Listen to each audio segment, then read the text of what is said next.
안녕하세요. 내부탁입니다. 2023년 개면년 일주 운세 사주 분석을 하고 있는데요. 오늘은 그 13번째 시간 신해 일주에 대해서 한번 살펴보도록 할게요. 연초에 제가 영상을 하나 올렸었는데요. 그동안 좀 한참 쉬었죠. 예. 쉬고 지금 어느덧 이제 올해 이제 끝자락에 다다르고 있는데요. 지금 뭐 여러분들은 지금 계획대로 2023년이 잘 보내고 있는지 궁금하네요. 어떻게 됐든 2023년 개면년 신의 일주 분석 한번 해보도록 할게요. 신의 일주는 천간 금기운 지지 수기운으로 이루어져 있죠. 그래서 그 금생수가 천간에서 지지로 내려오는 형태로 이루어지고 있어요. 그래서 신의 일주 같은 경우에는 12운성상으로는 목욕이죠, 목욕. 그래서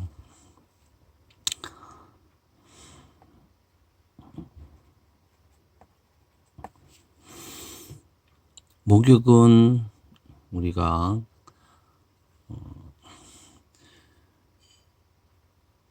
장생 다음에 맞나요? 장생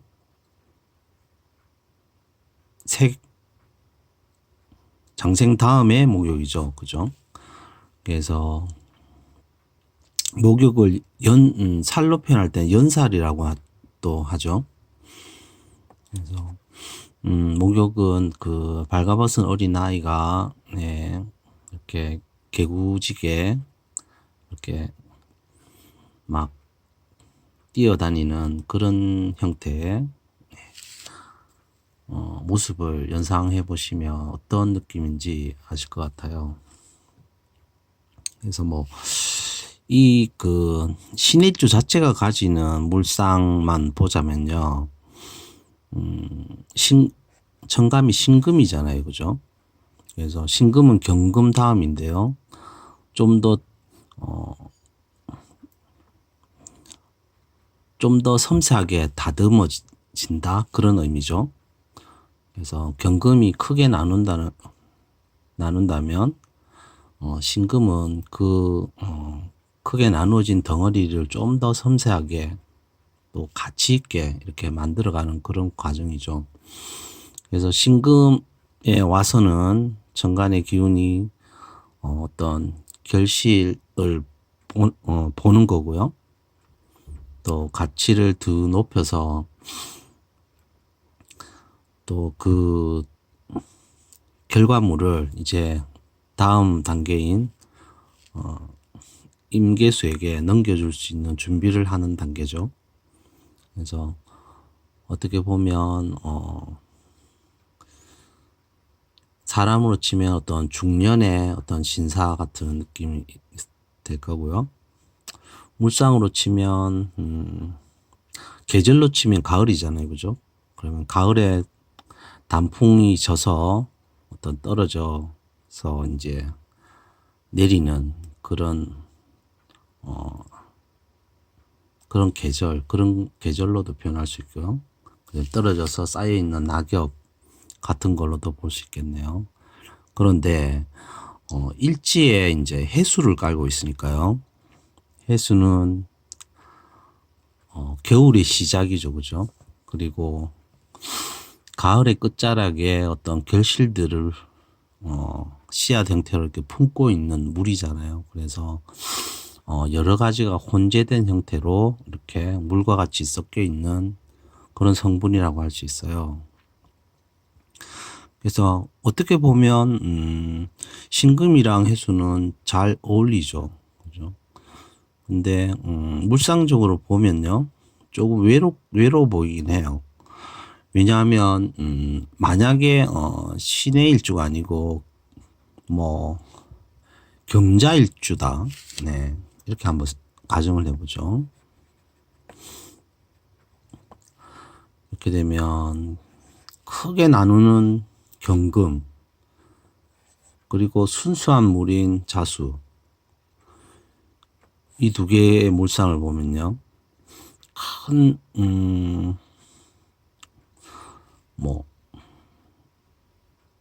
큰 바다가 될 수 있고, 호수라고 표현하는 게 더 좋겠네요. 자수는 그 자체가 순수한 물이니까요. 네, 해수는 모든 어떤 성분이 섞여 있으니까 자수를 호수라고 표현을 한다면, 호수에 커다란 어떤 바위, 섬 같은 거, 그런 것들이 있는 울상을 생각해 볼 수 있는데요. 신의 일주는 반면에 해수 자체가 굉장히 큰 물이잖아요, 그죠? 그리고 어둠의 시작이죠. 그래서 바다의 형상으로 봤을 때는요, 이 신금은 어떤 그 바다 위에 아주 잘게 쪼개져서 떠 있는 어떤 작은 섬들, 네, 섬 조각이라고 할 수 있겠네요. 그러면 뭐 지구로 본다면요, 뭐 인도네시아 같은 그런 지형의 형상을 볼 수 있겠죠, 그죠? 뭐 우리나라로 치면 저기 남해안, 네, 남서해안 쪽에 특히나 남해안 쪽 섬이 이렇게 많이 분포되어 있는 저 전라남도 지방의 섬들을 이렇게 그려보시면 어떤 물상인지는 이렇게 머릿속에 떠오르겠죠. 그래서 물상 자체는 조금 외롭지만 나름 가능성을 품고 어떤 결실을 가지고 있다는 데에서는 상당히 좋다고 볼 수 있어요. 그렇죠? 그리고 목욕을 시운성상은 목욕이기 때문에 어떤 발전 가능성에 있어서는 훨씬 더 크죠. 그렇죠? 그리고 이렇게 금생수를 봤죠. 그죠? 해수 자체가 큰 물이기 때문에 뭐 금생수가 된다는 게 뭐 큰 의미를 가질까 하는 의문이 들긴 하는데요. 또 그 사주 구조에 따라서는 얼마든지 또 이 신금이 하는 역할이 긍정적으로 작용할 수 있으니까요. 뭐 그거에 대해서는 뭐 가타부타 이렇게 단언하기는 좀 힘든 것 같아요. 그래서 이 해수, 예, 해수의 지장간을 살펴보면요,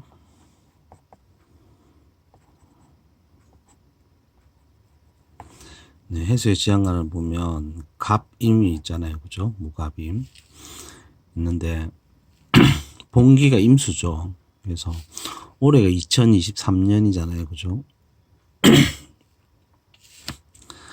3년인데 뭐 이제 어떤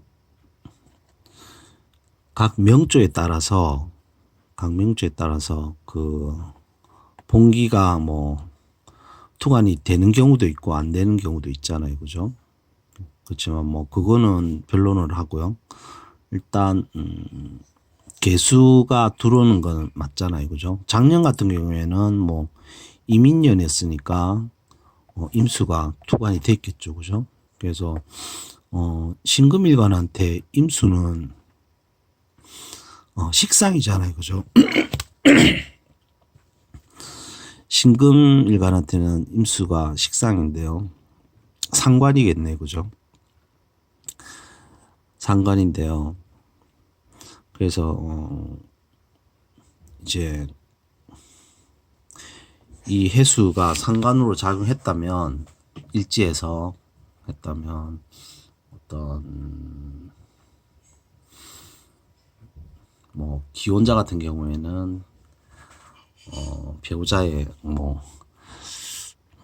잔소리가 될 수 있겠죠, 그죠? 이제 작년 같은 경우에요. 근데 올해는 그 잔소리가 좀 잦아들었겠네요. 그죠?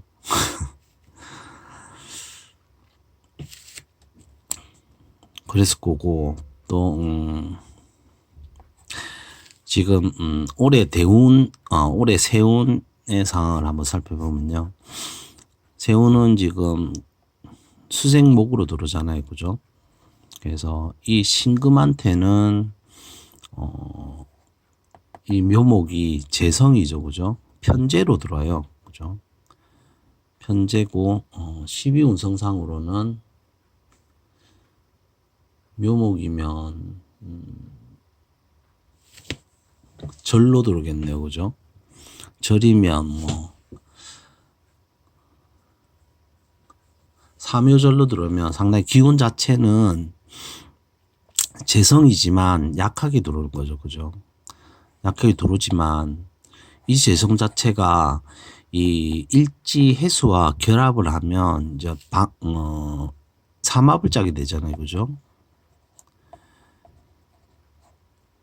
해묘미. 네. 이렇게 되면 이제 조금 더 강력해지겠죠. 그죠? 다른 또 지지 상황에 따라서 더 완전히 그냥 방합이 완성될 수도 있겠네요. 그죠? 그래서 이 묘목 자체는 개수 대비 에너지 자체는 약하지만 일지와 이렇게 결합을 하면서, 특히나 이게 배우자 궁이잖아요. 그래서 배우자와 더불어서 관련해서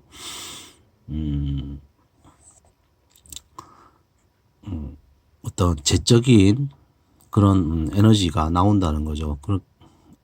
이걸 토대로 좀 보자면 기혼자분 같은 경우는 배우자의 말을 잘 들으면 자다가도 떡이 생긴다.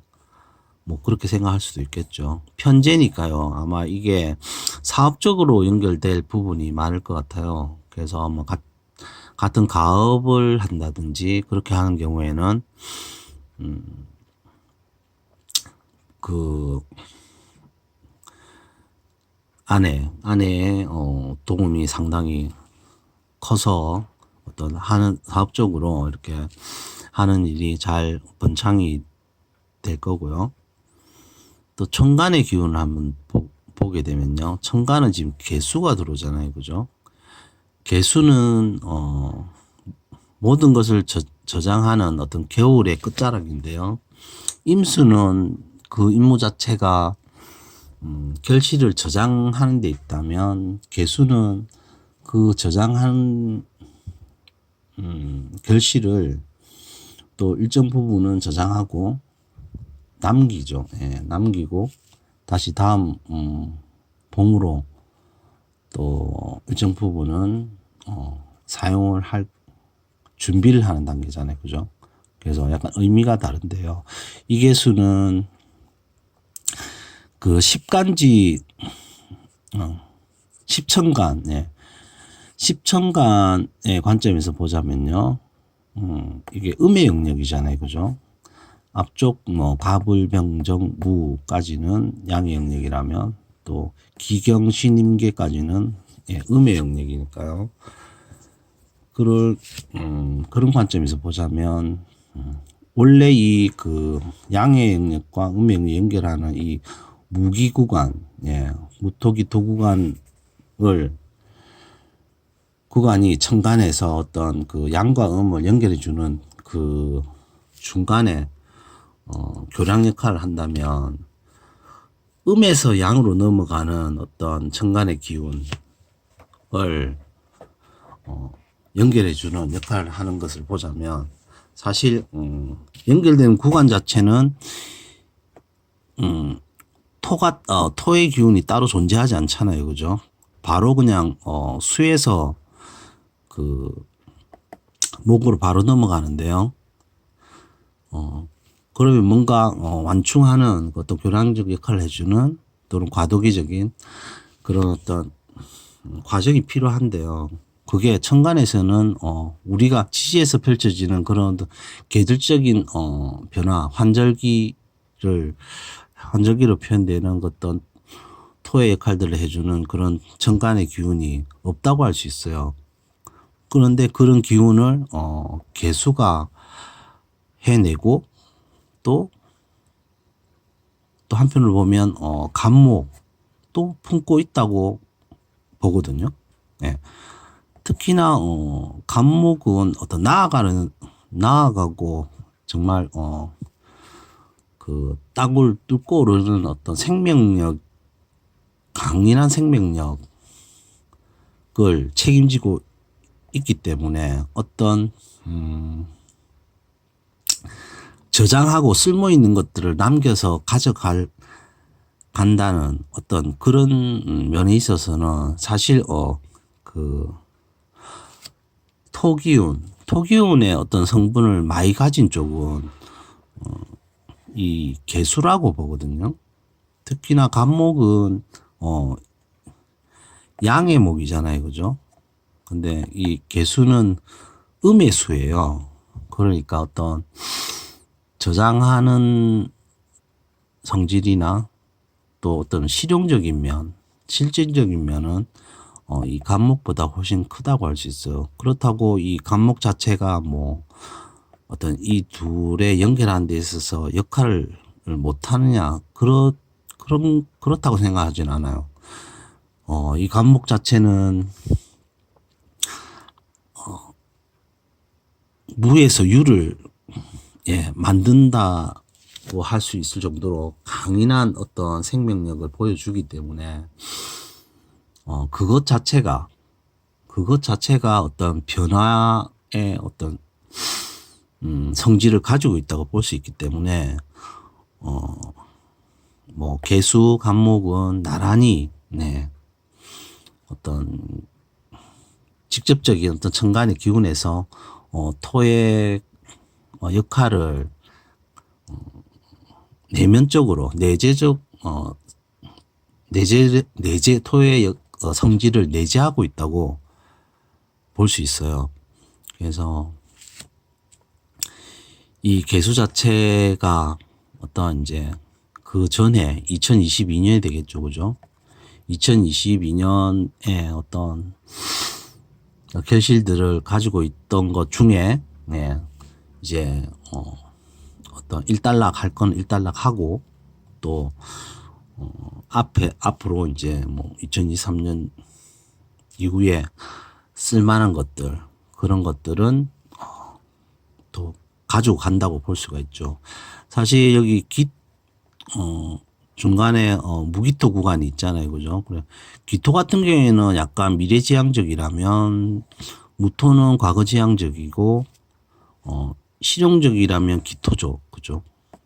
그런 성분이 그런 어떤 음의 성분이 가진 어떤 그런 실질적인 성분이 이 개수 안에도 있다고 봐야 되거든요. 그래서 어떤 과거에 어떤 추진되었던 것들은 정리를 하고 좀 더 앞으로의 미래 2023년이라면 뭐 짧게는 뭐 하반기 뭐 길게는 2, 3년 후에 대한 어떤 각자의 계획에 대한 플랜에 플랜에 대한 초석이 될 수 있는 그런 시점이 올해 개면연이 될 수 있다고 하겠네요. 그래서 천간의 기운 자체의 어떤 흐름은 어떤 느낌인지는 제가 설명을 이제 좀 드렸으니까 아실 거예요, 그죠? 그래서 천간의 기운 자체가 그렇지만 이제 이 묘목 지지에서 이루어지는 어떤 에너지 자체는 이 천간의 영향을 받기 때문에 그래서 개수가 묘목을 보면 개수는 묘목에 장생을 하잖아요, 그죠? 그렇게 되면 어떤 새로운 출발이 이루어지는 그런 시점이 되겠죠. 묘목 자체도 봄을 상징하니까 인목 묘목은 어떤 만물이 생동하고 성장하는 역동적인 그런 에너지를 품고 있는데 이 묘목이 개수에 장생하는 이 시점에서는 이 어떤 미래에 내가 어떤 것을 준비할 것이 자신의 어떤 하는 일에 대해서 조금 더 차분하게 계획을 세우고 할 수 있는 그런 한 해가 될 거라고 생각해요. 그죠? 그런 구조가 되니까요. 그리고 또 묘목 자체는 홀로 단독으로 가고 있는 게 아니라 지금 해수에 지원 사격을 받으면서 특히나 일적인 거 업무적인 면에서 분야에서 좀 더 도드라지게 그런 현상이 벌어진다고 할 수 있겠네요. 그래서 이번 시간에는 그동안 한다고 하다가 자꾸 시간을 보내는 것 같아서 큰 마음 먹고 다시 제 자리로 돌아와서 이 신의 일주에 대해서 한번 2023년 개변년 운세 사주 분석을 한번 해봤어요. 그래서 그 다음에